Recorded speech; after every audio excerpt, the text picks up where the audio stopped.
తెలంగాణలోని ప్రతి ఒక్కరి ఆరోగ్యానికి సంబంధించి డిజిటల్ హెల్త్ ప్రొఫైల్ సిద్ధం చేయాలంటూ ఆదేశాలు జారీ చేశారు సీఎం రేవంత్ రెడ్డి.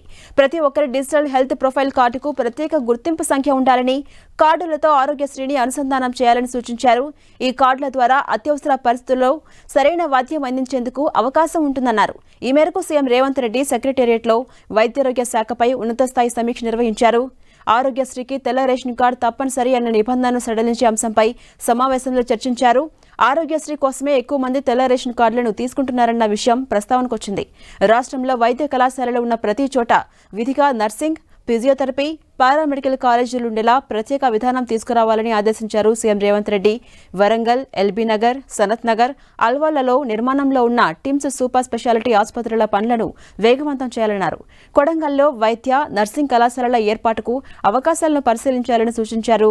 బీబీనగర్, ఎయిమ్స్లో పూర్తి స్థాయిలో వైద్య సేవలు అందుబాటులోకి వస్తే ఉమ్మడి ఖమ్మం, వరంగల్, నల్గొండ జిల్లాల ప్రజలకు ఉపయోగంగా ఉంటుందని చెప్పారు సీఎం రేవంత్ రెడ్డి. ఇక ఉస్మానియా, నిమ్స్ ఆసుపత్రులపై భారం కూడా తగ్గుతుందని చెప్పారు.